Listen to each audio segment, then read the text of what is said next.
नमस्कार छात्रों, आज मैं पूजा महावर आप सभी का अपने इस YouTube चैनल पर स्वागत करती हूँ। तो छात्रों, आज हम पढ़ेंगे संधि की ट्रिक्स। ठीक है, स्वर संधि के भेद याद करने की एक बहुत ही आसान और बेहतरीन ट्रिक। ठीक, अब तक हमने आपको संधि के बारे में पढ़ाया था, स्वर संधि के भेद पढ़ाए थे, लेकिन अब क्या वो कभी तो किसी को याद होते हैं, कभी किसी को याद नहीं होते हैं। ठीक है, तो आज मैं आपको वही ट्रिक्स के बारे में बताने जा रही हूँ कि जो बच्चे इसको याद नहीं कर पाते, स्वर संधि के भेद क्या बच्चों को याद नहीं होते हैं, इसीलिए।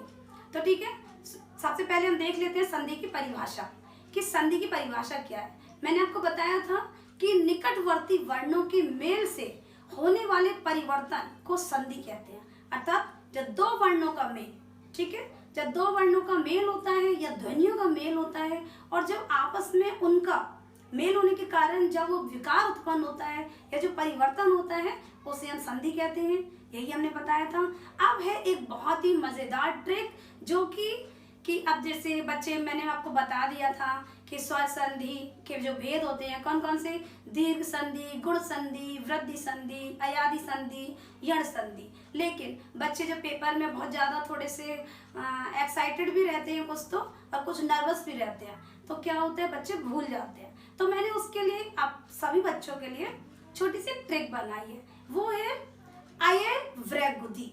ठीक है, अब आप इसको याद कर लेना, बस बार बार थोड़ा सा रिमाइंड करते रहेंगे, अये वृगुदि, अये वृगुदि। अब आप सोचेंगे ये पता नहीं क्या है ना। देखिए मैं आपको बताती हूँ।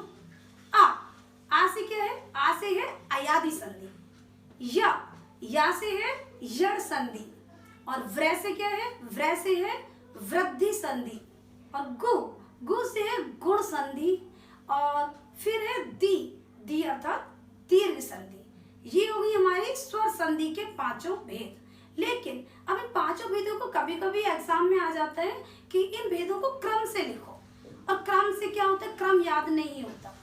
हो भी जाता है कुछ बच्चों को, लेकिन सभी बच्चे तो एक जैसे नहीं होते हैं, है ना।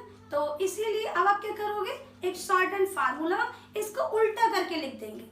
जो अये वृगुदि जो हमने याद कराया है, आप इसको क्या करेंगे, ती गु व्र य अ। ठीक है, अब ये हमारा क्या है, ये एक सिस्टम से है, एक क्रम के अनुसार। पहले है दीर्घ संधि, फिर है गुण संधि, फिर है वृद्धि संधि, फिर है यण संधि, और फिर है अयादि संधि। ठीक है, तो ये हो गए हमारे स्वर संधि के पांचों भेद। अब देखिए, अब जो आने वाली वीडियो है मैं आपको उसमें बताऊंगी कि अब हम इसको पहचानेंगे कैसे। ये तो हमने सीख ली, यण संधि, अयादि संधि, गुण संधि, ये सब सीख लिया, नाम भी याद हो गए। अब लेकिन पता कैसे चलेगा हमको कि कौन सी अयादि है, कौन सी यण है, कौन सी दीर्घ है। इन सबको बस शब्द देखते ही आपको संधि का नाम पता चल जाएगा। वही ट्रिक लेके आने वाली हूँ अगली वीडियो में। जब तक के लिए सीखते रहिए, पढ़ते रहिए। नमस्कार, धन्यवाद।